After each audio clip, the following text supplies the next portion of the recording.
Question numéro 73. Intégration et fusion. Question posée par Claude, du Québec. Bonjour Sandra. Est-ce qu'il y a une différence entre intégrer un aleph et fusionner avec cet aleph ? Bernard de Montréal parlait de fusion plutôt que d'intégration. Il disait également qu'il n'était pas fusionné à 100% avec les 3 premiers alephes. Car s'il avait été fusionné à 100%, son corps physique aurait cessé d'exister. En est-il de même avec l'intégration des alephes ? Merci. Bonjour Claude. Les termes intégrer et fusionner se ressemblent beaucoup. La nuance, c'est que l'on intègre des énergies prépersonnelles, énergie du plan surmental, supramental ou originel, et on fusionne avec notre conscience sur un plan prépersonnel, esprit universel, source.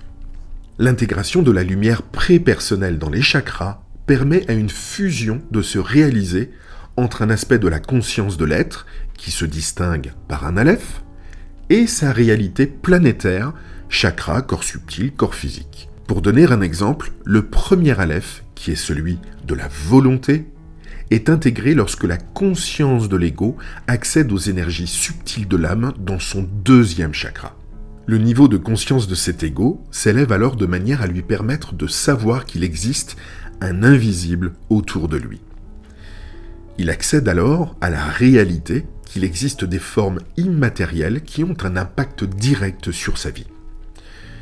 Nous pouvons alors dire qu'il a intégré le principe de la volonté ou qu'il a fusionné avec ce rayon qui caractérise la nature de son âme dans son 2e chakra. En effet, Bernard avait intégré les 2 premiers alephes, la volonté et l'intelligence lorsqu'il était conférencier.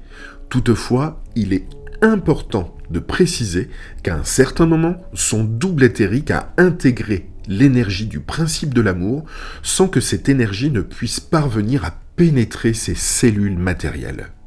Cela a occasionné des désordres de santé chez lui.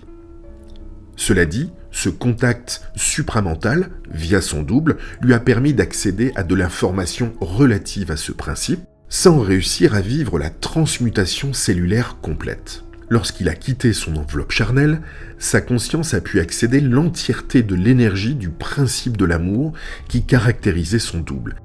Sa conscience a donc pu s'élever vers le plan supramental.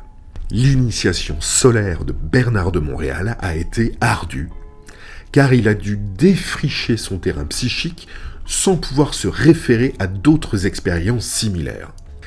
Plusieurs écrits l'ont aidé à se définir dans son parcours, Sri Aurobindo, Mer, Steiner, etc. Mais cela n'enlève en rien l'immense énergie qu'il a dû supporter dans ses corps. Ainsi, il a fini par atteindre son taux vibratoire cellulaire maximal, ce qui signifie qu'il a dû quitter son corps charnel pour pouvoir profiter pleinement de sa conscience expansive. Le passage s'est fait avec une continuité de conscience parfaite. Le corps physique a souvent une grande importance pour l'ego, en ce sens que l'individu ressent un attachement par rapport à ce corps qu'il habite. Toutefois, ce corps devient totalement accessoire chez l'être qui a dépassé les prémices involutives de la mort astrale. En d'autres termes, l'être qui a traversé des expériences lui ayant fait reconnaître la nature continue de sa conscience et l'inexistence de la mort en lui, n'est plus inquiet pour son corps physique. Ce qu'il sait, c'est qu'il habitera toujours un corps qui correspond parfaitement à qui il est dans sa conscience. Depuis les années 2000, tout particulièrement, les corps et les cellules physiques ont évolué pour permettre une plus grande intégration de la lumière qu'avant. Chaque génération qui passe profite d'une génétique de plus en plus adaptée à la lumière prépersonnelle qui tente de la pénétrer. Un jour, il est réel de dire que l'enveloppe charnelle deviendra beaucoup plus éthérée, ce qui permettra à l'être humain de ne pas laisser une coque matérielle vide derrière lui lorsqu'il changera de plan. Cela fait partie de l'évolution naturelle de la forme, qui se transforme graduellement pour correspondre à l'évolution de la conscience de l'être qui l'habite. Au plaisir. Ce texte provient du site www.supramental.biz. Voix narrative, Romain Lezen.